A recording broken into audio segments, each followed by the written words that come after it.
is it important that you know how to run a smooth meeting? It is important because it makes you become more effective. It makes your team know their direction because you're a leader and you need to make them know the way forward.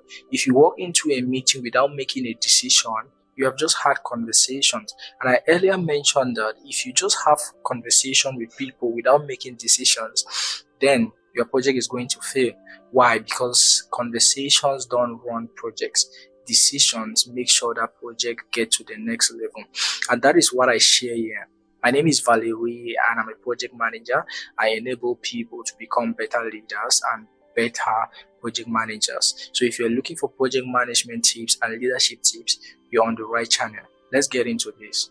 Now, the first tip that you need to understand is get a clear agenda. You need to have an agenda that shows what you are going to discuss in that meeting. You need to share them to your participants before the meeting and help them understand the topic in a better way so that they can contribute to that topic. Now, instead of just saying, let's have a meeting, you can as well point out the topic of that meeting. Maybe you put it, let's look at the next step. That is important. They already know that we are working on something, and that is the next step. The next step to building a software, the next step to the designing phase. And when they are coming in for that project, they will be prepared on what to do. The second tip is that you need to make sure that you include the relevant people. People who are relevant for that meeting. Don't overcrowd it. You bring people who cannot contribute, people who cannot make decisions in that meeting, then you are already putting the meeting off the objective, off the agenda. Because imagine you are trying to build a software. You need people who can talk about how we are going to develop this software, how we are going to update it, and how we can make it look smooth. Rather than bringing people from other industries who are not even related to the software industry, you're overcrowding your meeting. So it's important that you bring only people who are relevant to your meeting. Our third tip is making sure that you encourage participation.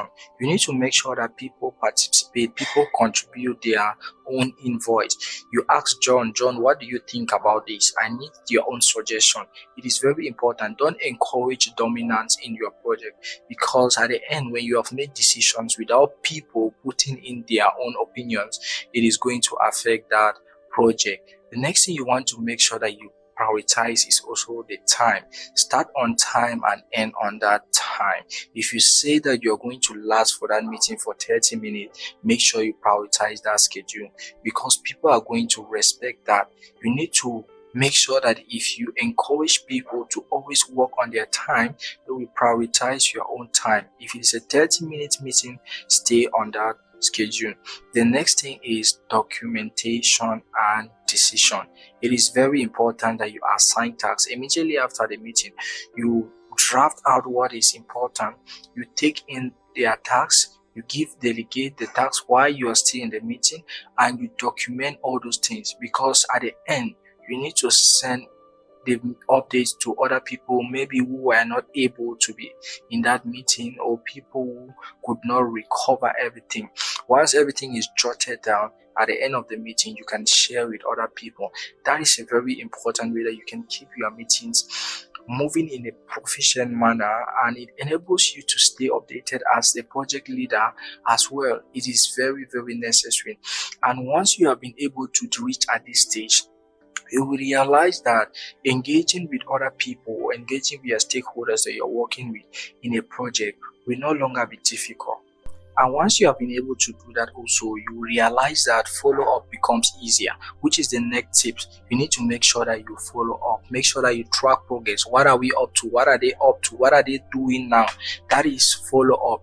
Once you have been able to do this, that is the best way for you to handle your meeting. The last and most important point is feedback. Seek back feedback from your meetings. All right, we had this discussion. We have been talking about this. What have you been able to do? Do you think the strategy worked or it didn't work? If it didn't work, what can we do next? Feedback is a strategy and you need to adapt to it. That is the best way. Now, how does this save you? It saves you in so many ways. The first way is that everyone knows what to do. Everyone knows what is the next step. Now it saves time, it saves energy, and there is more productivity each time you have your meeting. So it's important that when you're conducting a meeting, go through these processes and make your meeting become more effective. It is going to prove that your projects are well prioritized and enables your team members to boost their momentum based on what they want to achieve.